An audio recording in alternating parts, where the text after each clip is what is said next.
Welcome friends to our YouTube channel scientific.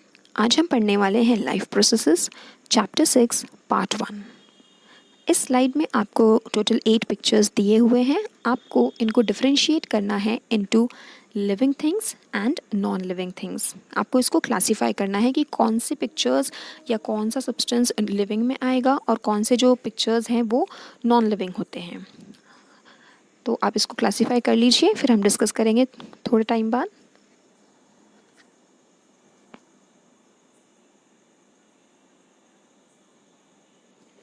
I hope आपका classification हो चुका होगा। तो हम देखते हैं कि इसका जो फाइनल आंसर होगा या फाइनल क्लासिफिकेशन होगा वो किस तरह होगा।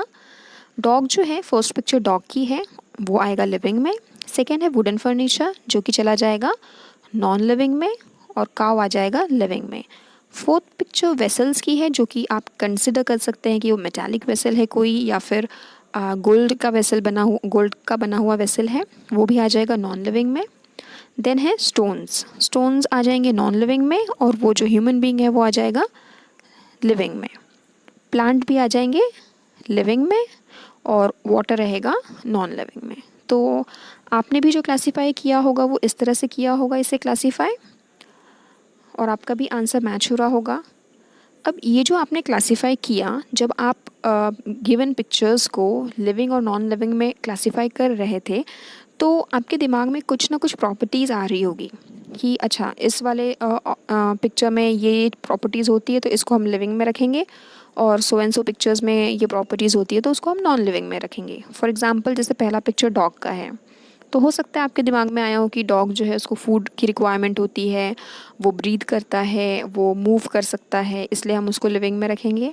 और रेस्ट बाकी चीज़ों के साथ भी और भी कोई प्रॉपर्टीज़ आ सकती है, बट मैं जस्ट एग्जांपल दे रही हूँ।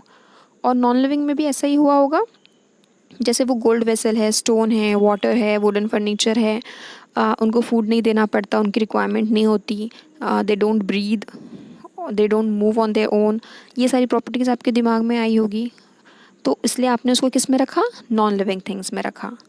अब जो वुडन फर्नीचर है वो तो एक्चुअली बना प्लांट से ही है, जिस प्लांट को हमने लिविंग थिंग्स में रखा बना उसी से है, बट अब वो जिस स्टेट में है उस वजह से उसको किस में क्लासीफाई किया गया, नॉन लिविंग थिंग्स में।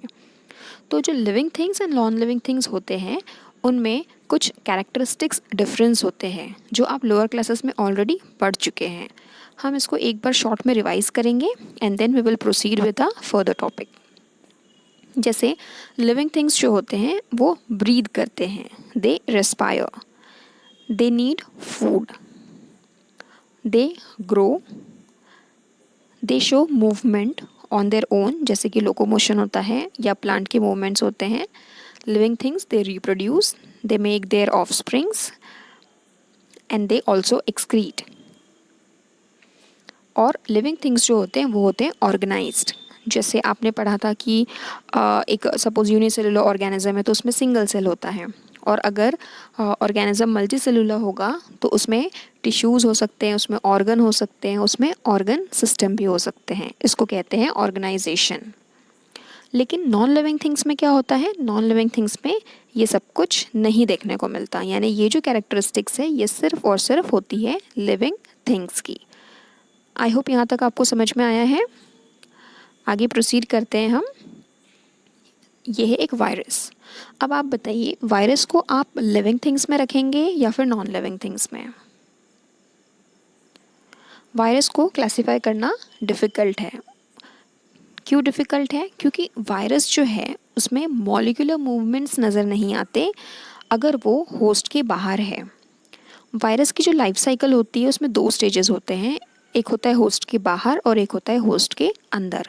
तो जब वो होस्ट के बाहर होता है वो पूरा का पूरा इनएक्टिव होता है, उसमें कोई भी मूवमेंट नज़र नहीं आती, मॉलिक्यूलर मूवमेंट्स होती है। जैसे वायरस जो है वो सिंगल सेल है, तो जो अगर कोई ऑर्गेनिज्म है, सेल्स हैं जो, उनके अंदर मूवमेंट्स होती रहती है। सेल्स के अंदर बहुत सारे स्मॉलर कंपोनेंट्स होते हैं जो कि मूव करते हैं, उनके फंक्शंस परफॉर्म करते हैं। तो अगर कोई लिविंग थिंग है तो उनके सेल के अंदर मॉलिक्यूलर मूवमेंट्स प्रेजेंट होगी, बट वायरस के केस में ऐसा नहीं होता। जब तक वो होस्ट के बाहर है वहाँ कोई भी मॉलिक्यूलर मूवमेंट नज़र नहीं आती। इस वजह से क्या क्या होता है कि वायरस को क्लासिफाई करना मुश्किल हो जाता है और एक कंट्रोवर्सी अराइज होती है कि वायरस लिविंग है या फिर नॉन लिविंग है। और भी रीजंस है इस कंट्रोवर्सी के, उनमें से एक रीज़न है कि मॉलिक्यूलर मूवमेंट का ना होना जब वायरस होस्ट के बाहर है। अब हम देखते हैं कि ये जो मॉलिक्यूलर मूवमेंट्स हैं ये ज़रूरी क्यों है। अभी हमने देखा तो ऑर्गेनाइजेशन, जैसे टिश्यू होता है, टिश्यू बना होता है सेल से और सेल के अंदर प्रेजेंट होते हैं स्मॉलर कंपोनेंट्स, इसको कहते हैं ऑर्गेनाइजेशन।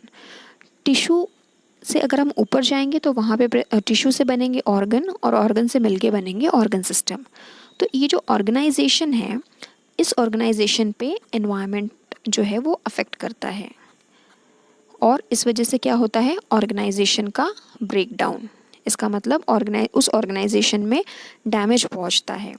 तो अगर कम इफ़ेक्ट हो रहा है तो कम डैमेज पहुंचेगा, लेकिन जैसे जैसे ये जो इसका इफ़ेक्ट है एनवायरनमेंट का, ये जो ब्रेकडाउन है ये बढ़ता जाएगा, तो एक पॉइंट ऐसा आएगा कि वो जो ऑर्गेनिज्म है उसकी डेथ हो जाएगी।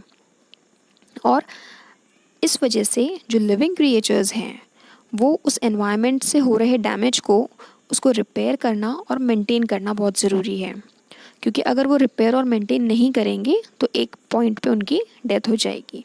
और इस रिपेयर एंड मेंटेनेंस के लिए ज़रूरी होता है मॉलिक्यूलर मूवमेंट्स, क्योंकि सेल के अंदर जो स्मॉलर कंपोनेंट्स हैं वो मूव करेंगे, वो अपने आप को रिपेयर करेंगे, या उस सेल में जो भी कुछ डैमेज पहुंचा है एनवायरनमेंट की वजह से वो उस डैमेज को रिपेयर करेंगे। उस रिपेयर या मेंटेनेंस के लिए उनको मूव होना ज़रूरी है। तो ये होता है मॉलिक्यूलर मूवमेंट, और इसलिए मॉलिक्यूलर मूवमेंट ज़रूरी है। और यही जो मॉलिक्यूलर मूवमेंट्स होते हैं या फिर रिपेयर एंड मेंटेनेंस होता है उसे कहते हैं लाइफ प्रोसेसेस। इसकी प्रॉपर डेफिनेशन इस तरह से है, the process which together perform the maintenance functions of living organisms are called life processes.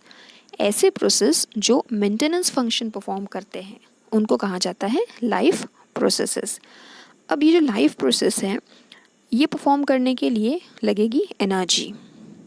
आपको पता है अगर हम कोई भी एक्टिविटी करते हैं for that energy is required. तो सिमिलरली अगर मेंटेनेंस वर्क परफॉर्म करना है तो उसके लिए रिक्वायरमेंट होगी एनर्जी की, जो ये मिलेगा by a process called nutrition, क्योंकि न्यूट्रिशन के थ्रू हम फूड का इंटेक करते हैं और उसी फूड से मिलता है एनर्जी। सेकेंड रिक्वायरमेंट होगी ऑक्सीजन की in case of many organisms. बहुत सारे ऑर्गेनिजम्स ऐसे होते हैं जिनको ऑक्सीजन की रिक्वायरमेंट नहीं होती, वो एनारोबिकली रिस्पायर करते हैं, बट बहुत सारों को ऑक्सीजन की रिक्वायरमेंट होती है और ये मिलता है थ्रू रेस्पिरेशन। थर्ड जो लाइफ प्रोसेस है वो है एक्सक्रीशन, यानी जो इनटेक होगा फूड का, तो जितना उसमें से रिक्वायर्ड है या जो कुछ भी बेनिफिट्स लेने हैं वो लेने के बाद जो वेस्ट बचता है उस वेस्ट को एक्सक्रीट करना भी ज़रूरी है, क्योंकि अगर वो वेस्ट जमा होता जाएगा तो क्या होगा, वहाँ पे उसके हार्मफुल इफ़ेक्ट्स होंगे, टॉक्सिन्स जमा होंगे, तो उसके लिए एक्सक्रीशन ज़रूरी है। फोर्थ जो लाइफ प्रोसेस है वो है ट्रांसपोर्टेशन। ट्रांसपोर्टेशन इसलिए रिक्वायर्ड है क्योंकि जब हम मल्टीसेलुलर ऑर्गेनिजम्स की बात करते हैं, यानी ऐसे ऑर्गेनिजम्स जो एक से ज़्यादा सेल्स से बने हों, जैसे कि हम हैं ह्यूमन बींग्स, हम मल्टीसेलुलर हैं, तो हमारे बॉडी में क्या होता है कि जो सारे फंक्शंस है वो एक ही सेल में परफॉर्म नहीं होते हैं, वो होते हैं डिफरेंट डिफरेंट सेल्स में in different parts of the body. तो ऐसे केस में क्या होता है कि एक सेल ने जो कुछ फंक्शन परफॉर्म किया है, जो कुछ कंपोनेंट्स बनाए हैं या एक्सक्रीट किया है, वो उसको ट्रांसपोर्ट करना ज़रूरी है। तो इसलिए मल्टीसेलुलर के केस में ट्रांसपोर्टेशन बहुत ज़्यादा इम्पॉर्टेंट रोल प्ले करता है और ये लाइफ प्रोसेस में हेल्प करता है या मेंटेनेंस फंक्शन में हेल्प करता है। So this is life process. आगे मिलते हैं नेक्स्ट वीडियो में आगे के टॉपिक के साथ, तब तक के लिए थैंक यू।